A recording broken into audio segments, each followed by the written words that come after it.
Praise the lord. యోధా గోత్రపు కొదమసింహము అనే కార్యక్రమానికి మిమ్మల్ని ఆహ్వానిస్తున్నాను. విశ్వాసంతో ఈ కార్యక్రమాన్ని వీక్షించండి. ఈ కార్యక్రమం ఖచ్చితంగా మీ జీవితంలో గొప్ప కార్యాలు చేస్తుంది. మహాపరిశుద్ధుడా, సర్వశక్తి కలిగిన దేవ, ఈ కార్యక్రమాన్ని మీ చేతిలో పెడుతున్నాను. పరిశుద్ధాత్మదేవ, చుచుచున్న అనేక మంది మనోనేత్రాలు తెరవచేయండి. వారి జీవితంలో అద్భుతమైన కార్యాలు జరిగించమని నజరేయుడైన యేసు నామమున అడుగుతున్నాం తండ్రి, ఆమెన్. ఈరోజు మనం శాపము నుంచి విడుదల అనే అంశాన్ని ధ్యానించుకుందాం. ఆదికాండం 3వ అధ్యాయం 15 నుంచి 19 వచనాలు చదువుతాను చూడండి. ఆయన ఆదాముతో, నీవు నీ భార్య మాట విని తినవద్దని నేను నీకు ఆజ్ఞాపించిన వృక్షఫలములు తింటేవి గనుక నీ నిమిత్తము నేల శపించబడి ఉన్నది. ప్రయాసముతోనే నీవు బ్రతుకు దినములన్నీ దాని పంట తిందువు. అది ముండ్ల తుప్పలను గచ్చపొదలను నీకు మొలిపించును. పొలములోని పంట తిందువు. నీవు నేలకు తిరిగి చేరు వరకు నీ ముఖపు చెమట కార్చి ఆహారము తిందువు. ఎలయనగా నేల నుండి నీవు తీయబడితివి, నీవు మన్నే గనక తిరిగి మన్నైపోదువని చెప్పాను. ఇప్పుడు వరకు మనం చదివిన వాక్యం ఆదికాండం 3వ అధ్యాయం 15 నుంచి 19 వచనం వరకు. అది శాపం గురించి రాయబడింది.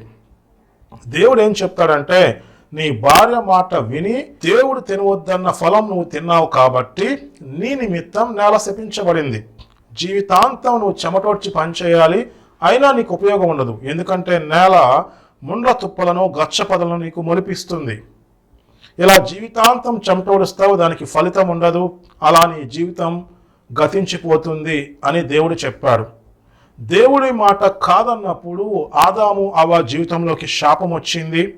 అంతకుముందు పరిస్థితి ఏంటి? ఏదైనా వనంలో సమస్తము దేవుడు సమకూర్చాడు. శాపము లేదు, వేదన లేదు, దుఃఖము లేదు, మరణం లేదు, సమృద్ధి ఉంది.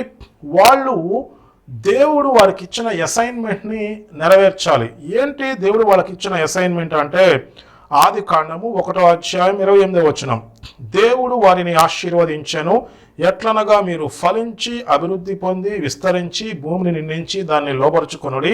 సముద్రపు చేపలను ఆకాశ పక్షులను భూమి మీద ప్రాకు ప్రతి జీవిని ఏలుడని దేవుడు వారితో చెప్పాను. దేవుడు వారికి ఇచ్చిన బాధ్యత. దేవుడు మొట్టమొదటిగా వివాహాన్ని జరిపించాడు ఆదాము అవ్వకి. వివాహ వ్యవస్థ మీద, కుటుంబ వ్యవస్థ మీద గొప్ప ఆశీర్వాదం ఉంది. ఇక్కడ బైబిల్లో మనం చదువుకున్నాం, ఆదికాండం 1వ అధ్యాయం 28వ వచనం. దేవుడు వారిని ఆశీర్వదించెను. నేను మళ్ళా చెప్తున్నాను, వివాహ వ్యవస్థ మీద, కుటుంబ వ్యవస్థ మీద గొప్ప ఆశీర్వాదం. ఆ గొప్ప ఆశీర్వాదం ఏంటంటే, మీరు ఫలించి అభివృద్ధి పొంది విస్తరించి భూమిని నిండించి దాన్ని లోబరుచుకొనుడి. చూసారా ఎంత గొప్ప ఆశీర్వాదము? ఏదైనా వనంలో ఉన్న గొప్ప ఆశీర్వాదాన్ని ఆదాము అవ్వ ఎలా కోల్పోయారు? అపవాది మాయ మాటలు నమ్మేశారు. అపవాది మోసం చేశాడు. ఇది నిజమా అని చెప్పాడు.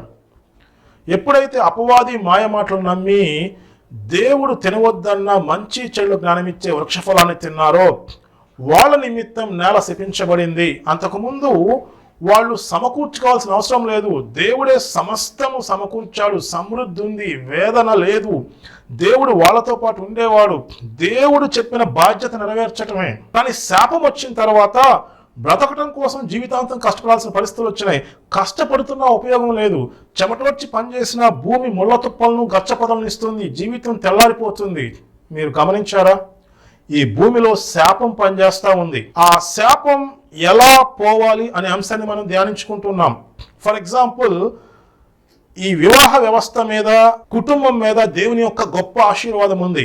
ఎప్పుడు ఆ గొప్ప ఆశీర్వాదం మన జీవితంలోకి వస్తుందంటే, మనం మన జీవితాన్ని సరిచేసుకుని యథార్థంగా దేవుని వెంబడించినప్పుడు, మనం పరిశుద్ధంగా జీవించినప్పుడు, మనం దేవుని మార్గంలో నడుచుకున్నప్పుడు ఆ గొప్ప ఆశీర్వాదం మన జీవితంలో పనిచేస్తుంది. కానీ జనాలు ఏం చేస్తున్నారంటే, దేవుని మాట వినకుండా, దేవుని మాటకు విలువ ఇవ్వకుండా, యథార్థంగా పరిశుద్ధంగా జీవించకుండా అపవాది మాటలు విని ఇష్టానుసారంగా జీవిస్తున్నారు.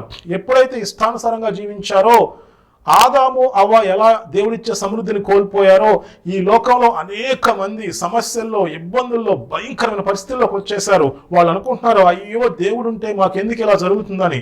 దేవుడు ఉన్నాడు. మీరు అపవాది మాయలో నుంచి బయటకు రండి, దేవుని మాట వినండి. కుటుంబ వ్యవస్థ మీద గొప్ప ఆశీర్వాదం ఉంది. వివాహం మీద గొప్ప ఆశీర్వాదం ఉంది. వివాహ వ్యవస్థను దేవుడు ఏర్పాటు చేశాడు. కుటుంబ వ్యవస్థను దేవుడు ఏర్పాటు చేశాడు. దేవుడు వారిని ఆశీర్వదించెను. దేవుని ఆశీర్వాదం అంటే ఏమనుకుంటున్నారు? సమస్త సృష్టిని సృజించడానికి దేవుడు ఎంత శక్తినైతే వినియోగించాడో అంత శక్తి దేవుని యొక్క ఆశీర్వాదంలో ఉంది. దేవుని యొక్క ఆశీర్వాదము ఎడారిని ఏదేను వనంగా మార్చేస్తుంది. దేవుని యొక్క ఆశీర్వాదము బలహీనతల నుంచి గొప్ప స్వస్థత తీసుకొస్తుంది. దేవుని యొక్క ఆశీర్వాదము కరువులో నుంచి సమృద్ధిని తీసుకొస్తుంది. దేవుని యొక్క ఆశీర్వాదము నీ జీవితాన్ని మార్చేస్తుంది, నీ పరిస్థితులను మార్చేస్తుంది. దేవుడు వారిని ఆశీర్వదించెను ఎట్లనగా, మీరు ఫలించి అభివృద్ధి పొంది విస్తరించి భూమిని నిండించి దాన్ని లోబరుచుకొనుడి. దేవుడు ఒక్కసారి ఒక మాట చెప్పాడంటే అది ఎప్పటికీ జరిగే ఉంటుంది, అది ఎప్పటికీ నిలిచి ఉంటుంది. దేవుని ఆశీర్వాదం కుటుంబ వ్యవస్థ మీద ఇన్నిసార్లు నేను ఎందుకు చెప్తున్నానంటే, అపవాది కుటుంబాలని, వివాహాన్ని చిన్న భిన్నం చేసేస్తున్నాడు. మీరు సత్యమును తెలుసుకుంటారు, సత్యము మిమ్మల్ని స్వతంత్రులుగా చేస్తుంది. నేను సత్యాన్ని ప్రకటిస్తున్నాను. యేసు నామంలో మీ ఆత్మీయ నేత్రాలు తెరవబడును గాక. యేసు నామంలో మీరు బంధకాల నుంచి విడుదల పొందుదురు గాక. యేసు నామంలో మీరు ఆశీర్వాదంలోకి వచ్చుదురు గాక. విశ్వాసంతో ఏకీభవించండి. మనం పరిశుద్ధంగా జీవించాలి, దేవుని మాట వినాలి. మనం దేవుని చిత్తాన్ని నెరవేర్చడానికి ఉన్నాం. ఎప్పుడైతే దేవుని చిత్తాన్ని నెరవేర్చడానికి ఇష్టపడతామో, ఎప్పుడైతే మనం దేవుని మాట వింటామో, అప్పుడు ఏమవుతుందంటే ఆ ఆశీర్వాదం మన జీవితంలో పనిచేస్తుంది. మనం ఫలిస్తాం, అభివృద్ధి పొందుతాం, మనం విస్తరించి భూమిని నిండించి దాన్ని లోబరుచుకుంటాం. దేవుని ఆశీర్వాదం మన జీవితంలో గొప్ప కార్యాలు జరిగిస్తుంది. దేవుని ఆశీర్వాదం మన జీవితంలో అద్భుతాలు చేస్తుంది. మీకు బైబిల్లో ఒక ఉదాహరణ చూపిస్తాను చూడండి. లూకాసు వార్త 5వ అధ్యాయం 4 నుంచి 7 వచనాలు. ఆయన బోధించుటకు చాలించిన తరువాత, నువ్వు దోణెను లోతునకు నడిపించి చేపలు పట్టుటకు మీ వలలు వేయుడని సీమోనుతో చెప్పగా, సీమోను, ఏలినవాడా, రాత్రంతయు మేము ప్రయాసపడితిమి గాని మాకేమీ దొరకలేదు. ఆయనను నీ మాట చొప్పున వలలు వేతిమని ఆయనతో చెప్పారు. వారు అలాగు చేసి విస్తారమైన చేపలు పట్టిరి. అందుచేత వారి వలలు పిగిలిపోవచుండగా వారు వేరొక దొనలో ఉన్న తమ పాలివారు వచ్చి తమకు సహాయం చేయవాలని వారికి సంజ్ఞలు చేసిరి. వారు వచ్చి 2 దోణెలు మునుగునట్లు నింపిరి. 11వ వచనం. వారు దోణెలను దరికి చేర్చి సమస్తమును విడిచిపెట్టి ఆయన్ను వెంబడించిరి.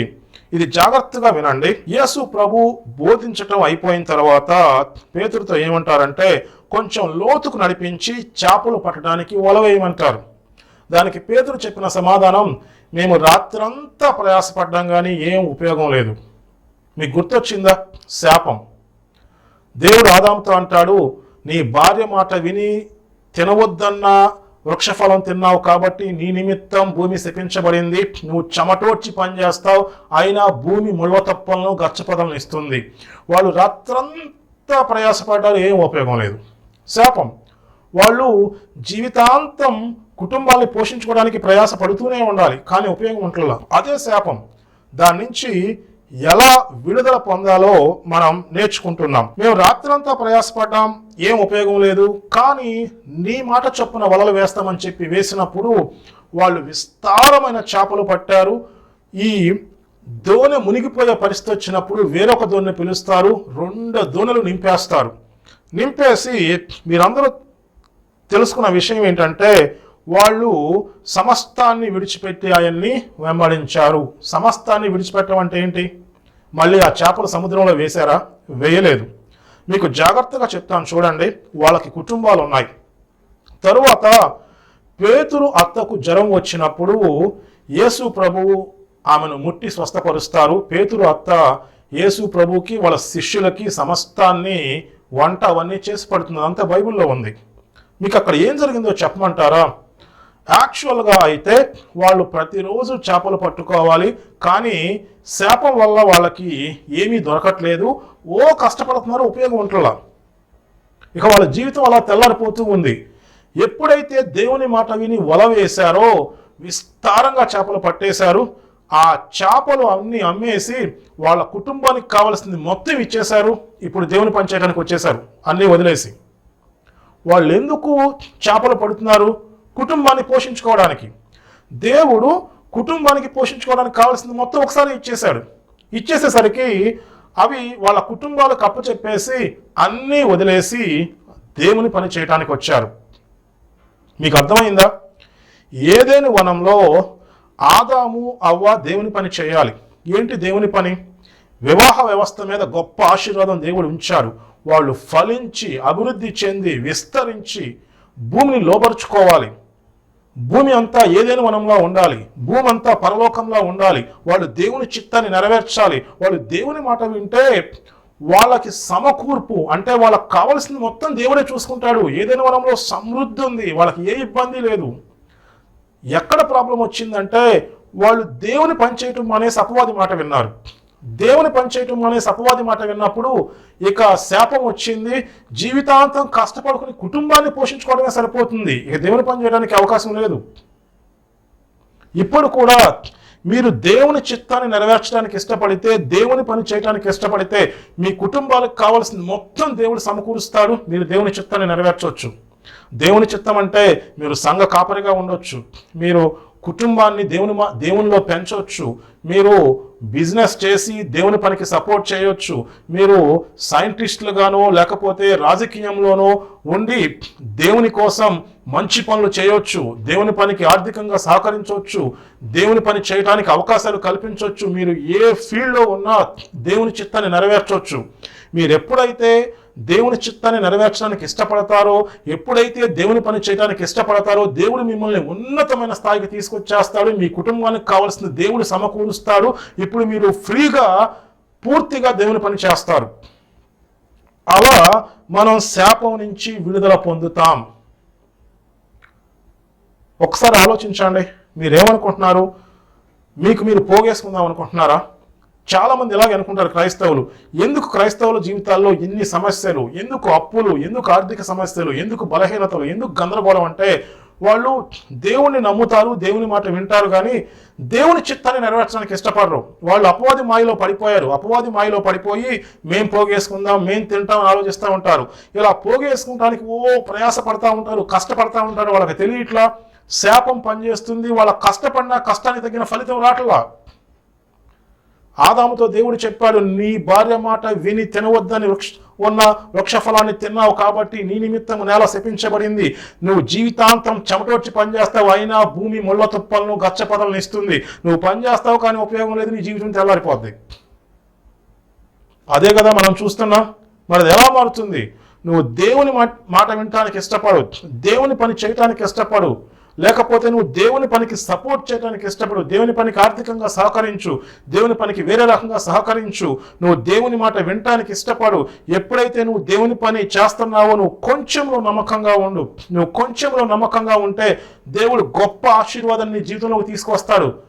అలా నువ్వు శాపంలో నుంచి బయటకు వచ్చేస్తావు. నీ జీవితంలోకి గొప్ప ఆశీర్వాదం వస్తుంది. నువ్వు భూమి మీద దేవుని చిత్తాన్ని నెరవేరుస్తావు.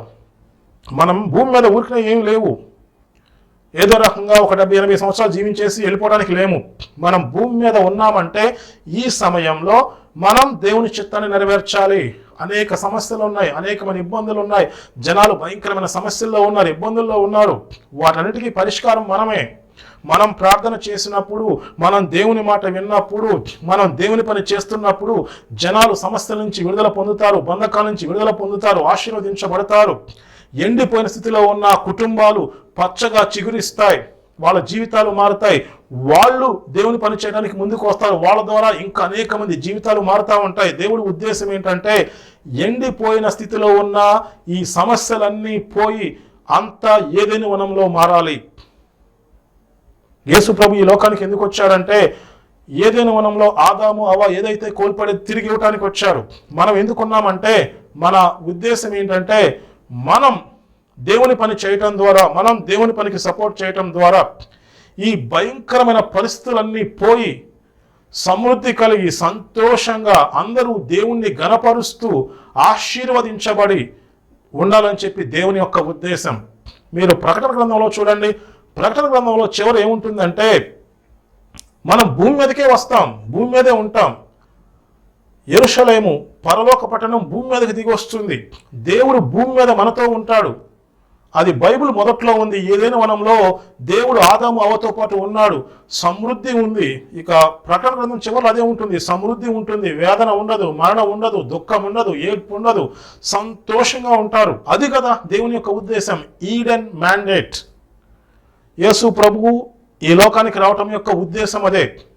ఆదాము అవ్వ ఏమైతే కోల్పోయారో మొత్తం తిరిగి ఇవ్వడానికి వచ్చారు. మనం ఎప్పుడైతే దేవుని మాట వినటానికి ఇష్టపడతామో, ఎప్పుడైతే దేవుని చిత్తాన్ని నెరవేర్చడానికి ఇష్టపడతామో అప్పుడే మనం శాపం నుంచి విడుదల పొందుతాం. మన జీవితంలోకి శాపం పోయి ఆశీర్వాదం వస్తుంది. వివాహము, కుటుంబము, ఎప్పుడైతే వివాహం మనం పరిశుద్ధంగా ఉంటామో, ఎప్పుడైతే యథార్థంగా ఉంటామో, ఎప్పుడైతే దేవుని మాట వినటానికి ఇష్టపడతామో అసలు ఎంత ఆశీర్వాదం వస్తుందో తెలుసా? బైబిల్లో అసలు వాక్యం చదువుతుంటే నాకు గూస్ బంప్స్ వస్తూ ఉంటాయి అనమాట. ఆదికాండం 1:28 దేవుడు వారిని ఆశీర్వదించెను. దేవుడు వివాహ వ్యవస్థను ఆశీర్వదించాడు. దేవుడు కుటుంబాన్ని ఆశీర్వదించాడు. ఎట్లనగా మీరు ఫలించి అభివృద్ధి పొంది విస్తరించి భూమిని నిండించి దాన్ని లోబరుచుకోండి. గొప్ప ఆశీర్వాదం మన జీవితంలోకి వచ్చేస్తుంది. మనం యథార్థంగా ఉంటే, పరిశుద్ధంగా ఉంటే, దేవుని చిత్తాన్ని నెరవేర్చడానికి ఇష్టపడితే, నువ్వు ఎవరివైనా ఏ స్థితిలో ఉన్నా, జిగటగల ఊబిలో ఉన్నా, పెంటకప్పు మీద డొల్లాడే పరిస్థితిలో ఉన్నా సరే అక్కడి నుంచి దేవుడు నిన్ను లేవనెత్తుతాడు, ఉన్నత స్థాయికి తీసుకొచ్చేస్తాడు. ఎందుకంటే ఆశీర్వాదం నీ జీవితాన్ని మార్చేస్తుంది. వాళ్ళు ఆశీర్వదించి ఏమన్నారంటే, మీరు ఫలించండి, అభివృద్ధి చెందండి, విస్తరించండి, భూమిని నిండించి దాన్ని లోబరుచుకోండి. చాలా మంది ఏంటి నా పరిస్థితి ఎలా ఉందనుకుంటారు. నీ జీవితాన్ని సరి చేసుకో, నువ్వు పరిశుద్ధంగా ఉండు, దేవుడు నన్ను క్షమించమని చెప్పి అడుగు, దేవునితో సహవాసం కలిగి ఉండు, ప్రార్థన చేస్తా ఉండు, దేవుని పనికి సపోర్ట్ చేస్తా ఉండు, పిలుపుంటే నువ్వు దేవుని పని చేయి. అలా కొంత టైం పడుతుంది, కానీ నువ్వు గొప్ప ఆశీర్వాదాన్ని పొందుకుంటావు. నీ ఆశీర్వాదాన్ని ప్రపంచంలో ఏ శక్తి కూడా ఆపలేదు.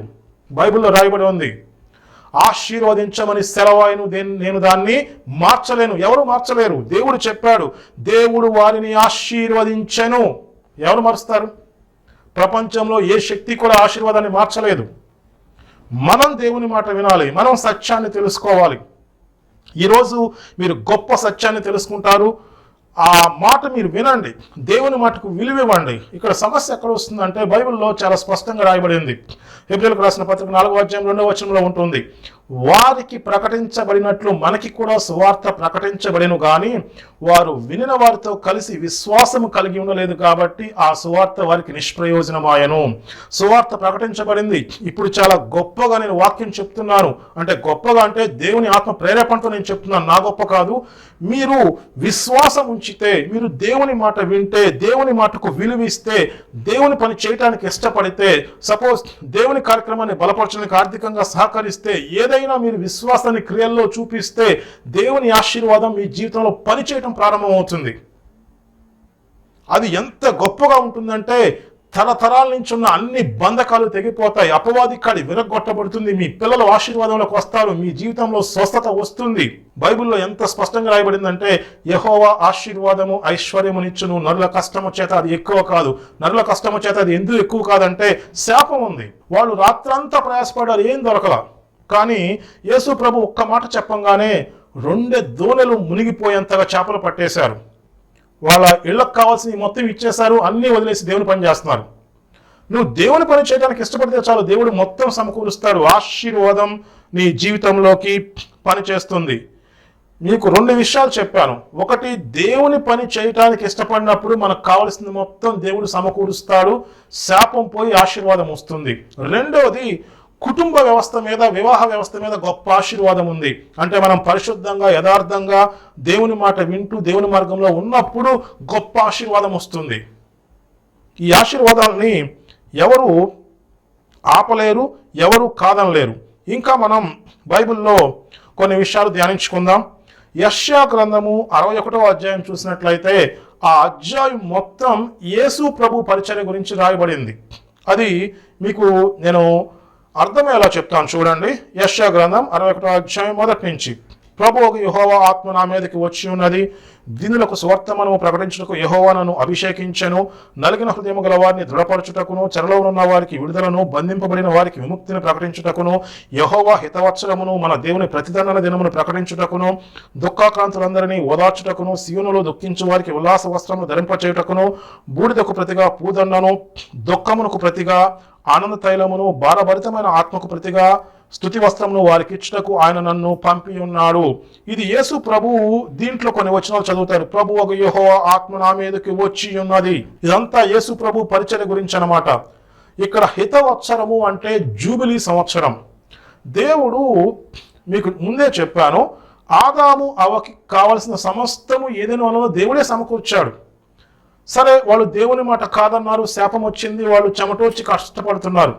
తర్వాత దేవుడు ఒక సిస్టమ్ ఏర్పాటు చేశాడు. ఆ సిస్టమ్ ఏంటంటే 6 రోజులు పని చేయండి, 7వ రోజు విశ్రాంతి దినము. విశ్రాంతి దినం ఎందుకో చెప్పనా? దేవుడు ఎందుకు ఏర్పాటు చేశారంటే నేను మీకు సమకూరుస్తాను, అది వాళ్ళకు గుర్తు చేయడం కోసం. అలాగే 6 సంవత్సరాల తర్వాత 7వ సంవత్సరం పంట వేయొద్దని చెప్తాడు దేవుడు. ఎందుకు? ఆ సంవత్సరం మొత్తం నేను మీకు సమకూరుస్తాను అని వాళ్ళకు గుర్తు చేయటానికి. ఇలా 7 విశ్రాంతి సంవత్సరములు, 7 ఏళ్ళు 49 సంవత్సరాల తర్వాత 50వ సంవత్సరం జూబిలీ సంవత్సరం అంటారు. జూబిలీ సంవత్సరం అంటే ఇజ్రాయేలీయులు కొన్ని పరిస్థితుల కారణంగా అప్పుల పాలైపోయి వేరే వాళ్ళకి బానిసలుగా ఉన్న ఆ బానిసత్వం నుంచి విడుదల పొందుతారు. తమ స్వాస్థ్యాన్ని, తమ ఆస్తిని తిరిగి పొందుకుంటారు. అప్పులు క్యాన్సిల్ అయిపోతే గొప్ప విడుదల అనమాట. జూబిలీ సంవత్సరం అంటారు. 49వ సంవత్సరం పంటయ్యరు, 50వ సంవత్సరం కూడా పంటయ్యరు. అప్పుడు వాళ్ళు అడుగుతారు, మేము ఇలా పంట అయిపోతే మా పరిస్థితి ఏంటంటే దేవుడు ఏం చెప్తాడంటే నేను 6వ సంవత్సరం గొప్ప ఆశీర్వాదాన్ని మీకు తీసుకొస్తాను, 7వ సంవత్సరం దాన్నే తింటారు, 8వ సంవత్సరం దాన్నే తింటారు, 9వ సంవత్సరం పంట వేసి ఆ పంట వచ్చే వరకు మీరు పాత పంటనే తింటారు అని చెప్పి దేవుడు చెప్తాడు. మీరు చూడండి, వాళ్ళు అరణ్యంలో ఉన్నప్పుడు ఇజ్రాయేలీయులు 6 లక్షల పైగా సైన్యం ఉంది. వాళ్ళకి భార్యలు పిల్లలు ఉన్నారు. దాదాపు 20-30 లక్షల మంది. 40 సంవత్సరాలు అరణ్యంలో దేవుడు వారిని పోషించాడు. 40 సంవత్సరాలు వాళ్ళకి నీళ్లు కావాలంటే మారా జలాన్ని మధుర జలంగా మార్చాడు. బండ నుంచి నీళ్లు ఇచ్చాడు. పగలు మేఘస్తంభముగా దేవుడు వాళ్ళకి తోడై ఉన్నాడు. రాత్రి అగ్నిస్తంభముగా వాళ్ళకి వెలుగిచ్చాడు. పరలోకం నుంచి మన్నా కురిపించాడు. వాళ్ళకి మాంసం కావాలని ఏడుస్తుంటే 1 రోజు కాదు, 2 రోజులు కాదు, 10 రోజులు కాదు, 20 రోజులు కాదు, 1 రోజులు వాళ్ళకి వెగుటి పుట్టేలా దేవుడు మాంసం ఇస్తాడు. వాళ్ళు ఒక్కడు కూడా బలహీనులు లేరు. వాళ్ళ చెప్పులు అరిగిపోలేదు, బట్టలు పాతగెళ్ళలేదు. 40 సంవత్సరాలు మొత్తం దేవుడే పోషిస్తాడు వాళ్ళని. వాళ్ళు అసలు బలహీనులు ఎవరూ లేరు. అంటే దేవుడు ఒక విషయం మనకి తెలియజేస్తున్నాడు, నేను మిమ్మల్ని పోషిస్తాను, శాపం నుంచి విడిపిస్తాను, మీకు సమస్తము సమకూరుస్తాను, నా పని చేయండి, నా మాట వినండి, దేవుని పనికి ఆర్థికంగా సహకరించండి, పిలుపు ఉంటే మీరు దేవుని పని చేయండి. మనం ఉన్నది దేవుని చిత్తాన్ని నెరవేర్చడానికి. ఎప్పుడైతే దేవుని చిత్తాన్ని నెరవేరుస్తామో, ఎప్పుడైతే దేవుని మాట వినటానికి ఇష్టపడతామో శాపం పోతుంది, ఆశీర్వాదం వస్తుంది. ఇది బైబిల్లో గొప్ప మర్మం అన్నమాట. శాపం నుంచి మనం ఇలా తప్ప ఇంకా వేరే రకంగా విడుదల పొందలేం. నువ్వు పాకులాడుతూ ఉంటే, ప్రయాస పడుతూ ఉంటే, నువ్వు ఎంత ప్రయాసపడినా భూమి ముళ్ళ తుప్పల్ని గచ్చపదలను ఇస్తుంది, ఉపయోగం లేదు. శాపం నుంచి మనం ఇలాగే విడుదల పొందగలం. ఇంకా మనం ముందుకెళ్ళినట్లయితే యెషయా గ్రంథం 61వ అధ్యాయం 4 నుంచి, చాలా కాలం నుంచి పాడుగనున్న స్థలములను వారు కట్టుదురు, పూర్వమున పాడైన స్థలములను కట్టుదురు, పాడైన పట్టణములను నూతనముగా స్థాపింతురు, తరతరముల నుంచి శిథిలమై ఉన్న పురములను బాగు చేయుదురు, అన్యులు నిలవబడి మీ మందలను మేపెదరు, పరదేశులు మీకు వ్యవసాయకులను మీ ద్రాక్ష తోట కాపర్లు అగుదురు. దీని అర్థం ఏంటో తెలుసా? ఆదాము అవ్వ దేవుని మాట కాదన్న తర్వాత భూమి శపించబడింది, అంతా పాడైపోయింది. ఇప్పుడు మనం ఏం చేస్తామంటే ఇలా పాడుగా ఉన్న మొత్తాన్ని తిరిగి నిర్మిస్తాం. పాడైపోయిన దాన్ని, ఎండిన దాన్ని ఏదైనా వనంగా మనం మార్చాలి. ఆ అభిషేకం మన మీద ఉంది. ఎప్పుడైతే దేవుని మాట వింటామో దేవుని అభిషేకం మనకు వస్తుంది, మన శాపం పోతుంది. శాపం పోయిన తర్వాత ఏం జరుగుతుంది? పాడైంది మొత్తాన్ని తిరిగి నిర్మిస్తాం. ఎండిపోయింది ఏదైనా వనంగా మారుతుంది. ఆ అభిషేకం మనలో పనిచేస్తుంది అన్నమాట. దేవుడు అభిషేకం మనకి ఇచ్చాడు. చాలా మందికి ఆ విషయం తెలియదు. శాపం పోయింది. శాపం పోయిన తర్వాత మన బాధ్యత ఏంటంటే ఈ భూమిని మనం ఏదైనా వనంగా మార్చాలి. ఇంకా మనం చూసినట్లయితే 6వ వచనం నుంచి చూడండి, మీరు యెహోవాకు యాజకులు అనబడుదురు, వారు మా దేవుని పరిచారకులని మనుష్యులు మిమ్మల్ని గూర్చి చెప్పుదురు, జనముల ఐశ్వర్యము మీరు అనుభవింతురు, వారి ప్రభావం పొంది అతిశయింతురు, మీ అవమానములకు ప్రతిగా రెట్టింపు ఘనత నొందుదురు, నిందకు ప్రతిగా తాము పొందిన భాగం అనుభవించి వారు సంతోషించుదురు, తమ దేశంలో రెట్టింపు భాగమునకు కర్తలగుదురు, నిత్యానందము వారికి కలుగును. జాగ్రత్తగా వినండి, మీరు యెహోవాకు యాజకులు అనబడుదురు. యెహోవాకు యాజకులుగా మనం ఎలా అవుతాం? పాత నిబంధనలో లేవీయులు మాత్రమే యాజకత్వం చేయాలి. కానీ నూతన నిబంధనలో బైబిల్లో ఏం రాయబడిందో తెలుసా? చీకటిలో నుంచి ఆశ్చర్యకరమైన తన వెలుగులోకి పిలిచిన వాని గుణాతిశయములను ప్రచురం చేయు నిమిత్తము మనమంతా ఏర్పరచబడిన వంశము, రాజులైన యాజక సమూహము, దేవుని సొత్తైన ప్రజలై ఉన్నాము. దేవుడు నూతన నిబంధనలో మనల్ని రాజులైన యాజక సమూహంగా చేశారు. అందరూ యాజకులే. మెల్కీసెదకు క్రమంలో మనము రాజులైన యాజక సమూహము. యేసు ప్రభు మెల్కీసెదకు క్రమంలో ఆయన ప్రధాన యాజకుడు. దేవుడు మనల్ని రాజులైన యాజక సమూహంగా చేశాడు. మనమంట దేవుని యొక్క యాజకులమంట, యెహోవాకు యాజకులం. అది నూతన నిబంధనలోనే నెరవేరింది. మనం మన యాజక ధర్మాన్ని నెరవేరిస్తే చూడండి, గొప్ప ఆశీర్వాదం మన జీవితంలోకి వచ్చేస్తుంది. మనమంతా యాజకులం. యాజకులు ఏం చేయాలి? యాజకులు దేవుణ్ణి స్తుతించాలి, యాజకులు ప్రార్థన చేయాలి, యాజకులు దేవుని చిత్తాన్ని నెరవేర్చాలి, యాజకులు దేవుని పనికి ఆర్థికంగా సహకరించాలి. అందుకేగా మనం ఉన్నది. అసలు మనం ఉన్నదే దేవుని చిత్తాన్ని నెరవేర్చడానికి. మీకు ఈ రెఫరెన్స్ చెప్తాను చూడండి. యెషయా గ్రంథము 61వ అధ్యాయము 6 నుంచి మీరు చదవండి. 6-7 వచనాలు ఎంత స్పష్టంగా రాయబడుతుంది. మనం దేవుని యాజకులం. యాజక ధర్మాన్ని నెరవేరిస్తే, ప్రార్థన చేస్తే, యథార్థంగా ఉంటే, దేవుని మార్గంలో నడుచుకుంటే యాజకులు ఏం చేస్తారంటే బలిపీఠం మీద వాళ్ళు బలులు అర్పిస్తారు. సాక్రిఫైస్ అంటే దేవుని పనికి ఇవ్వాలి. మనం ఎప్పుడైతే దేవుని పనికి ఇస్తామో, మనం దేవుని పని చేయడానికి ఇష్టపడతామో, మన యాజక ధర్మాన్ని నెరవేరుస్తామో, మనం ప్రార్థన చేస్తూ ఉంటామో, దేవునితో సహవాసం కలిగి ఉంటామో, అప్పుడు ఏమవుతుందంట, ఎంత స్పష్టంగా రాయబడిందో చూడండి. మీరు యెహోవాకు యాజకులు అనబడుదురు, వారు మా దేవుని పరిచారకులని మనుషులు మిమ్మల్ని గురించి చెప్పుదురు. జనముల ఐశ్వర్యము మీరు అనుభవింతురు, వారి ప్రభావం పొంది అతిశయింతురు. మీ అవమానమునకు ప్రతిగా రెట్టింపు ఘనత నొందుదురు. నిందకు ప్రతిగా తాము పొందిన భాగం అనుభవించి వారు సంతోషించెదరు. తమ దేశంలో రెట్టింపు భాగమునకు కర్తలగుదురు. నిత్యానందము వారికి కలుగును. చివర్లో ఎలా ఉంటుంది? 10వ వచనం నుంచి, శృంగారమైన పాగా ధరించుకున్న పెండ్లి కుమారుని రీతిగాను, ఆభరణములతో అలంకరించుకున్న పెండ్లి కుమార్తె రీతిగాను ఆయన రక్షణ వస్త్రమును నాకు ధరింపచేసి ఉన్నాడు. నీతి అను పైబట్టను నాకు ధరింపజేసి ఉన్నాడు. కాగా యెహోవాను బట్టి మహానందంతో నేను ఆనందించుచున్నాను. నా దేవుని బట్టి నా ఆత్మ ఉల్లసించుచున్నది. రక్షణ వస్త్రం ఇది యేసు ప్రభు మనకి ఇచ్చిందే. మీకు అర్థమైంది అనుకుంటున్నాను. శాపం నుంచి ఎలా విడుదల పొందాలో నేను మీకు చెప్పాను. ఈ పనికి ఆర్థికంగా సహకరించండి. దేవుడు మీ జీవితంలో అద్భుతమైన కార్యాలు చేస్తాడు. నేను మీ గురించి ప్రార్థన చేస్తాను. మహాపరిశుద్ధుడా, నాయన, దేవుని పనికి ఆర్థికంగా సహకరించడానికి అనేక మంది సిద్ధపడుచుండగా దేవ వారి జీవితాల్లో శాపాన్ని తొలగించండి. ఎప్పుడైతే మీ మాట వింటారో, ఎప్పుడైతే యాజక ధర్మాన్ని నెరవేరుస్తారో, ఎప్పుడైతే బలిపీఠం మీద సాక్రిఫైస్ మీ పనికి ఇస్తారో, ప్రార్థన చేస్తారో, నేను వారి జీవితాన్ని మార్చుకుంటారో గొప్ప ఆశీర్వాదం వస్తుంది. అలాగే మేము శాపాన్ని నాయన తొలగించి మీ ఆశీర్వాదాన్ని పొందుకుంటాం. నాయన పాడైపోయిన స్థలాలను మేము తిరిగి నిర్మించాలి. నాయన గొప్ప ఆశీర్వాదం పొందాలి. అనేక మంది జీవితాలు మార్చాలి. మీ చిత్తాన్ని నెరవేర్చాలి. అలా ప్రతి ఒక్కరి జీవితాల్లో మీ కార్యము జరిగించమని నజరేయుడైన యేసు నామమున అడిగి వేడుకుంటున్నాం తండ్రి. ఆమేన్.